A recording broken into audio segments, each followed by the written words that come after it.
Can you explain how AI tools can best be utilized for, let's start with, repetitive tasks, and why it's crucial to retain human input for the creative part of those endeavors?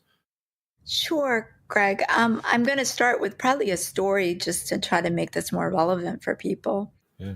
ChatGPT came out recently, and what they basically do is they scrape data. That's what they do. They go on all the open data sources that are out there, such as Reddit, Twitter, Pinterest, Snapchat, Facebook. If it's open, they're able to scrape the information. And then what they do is they neatly organize the information.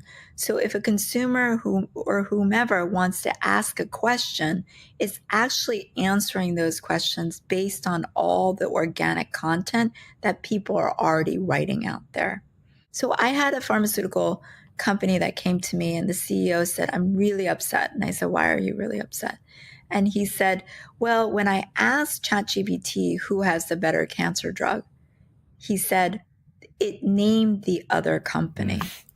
Yeah. And I said, "Well, let me ask you a couple questions." And he said, "Okay." I said, "Do you have a Reddit page?" He said, "No." "Do you have a Twitter page?" He said, "No." I said, "Do you have a Facebook page?" He said, "No."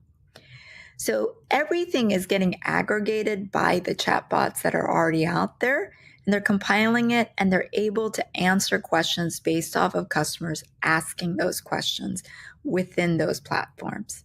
So if you don't have those pages out there, you're not going to rank. So Google SEO is no longer relevant in these conversations. If you're not relevant on the web and you're not actually out there digitally, and people aren't speaking about you and things are not being written about you, then there's nothing to scrape. So therefore, there's no information out there. So the first piece I would say, Greg, is that our core business starts with the data first, just like ChatGPT. The only difference is our data is coming from internal sources that are from the regulated space. So what does Constellation have? Constellation has all of the automotive VIN data across the country, every dealership, every vehicle, every piece of inventory they've ever sold.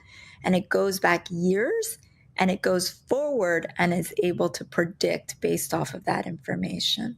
So just like ChatGPT, if you came on Constellation's platform and you ask it questions that are specific based off the data sets that I took, then basically you're able to get that information. So where do I locate a BMW X5 in black with an MSRP of $47,895?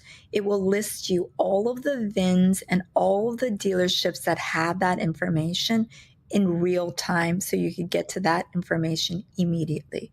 Very similar to the other chatbots that are out there, but the differences are that I'm aggregating it just in the regulated space and taking that information and creating our own chatbot that answers that question. Yeah. From there, you can ask the question, okay, what is the best incentive that's available for that vehicle? And it's now going to tell you the best incentives that's actually in the market.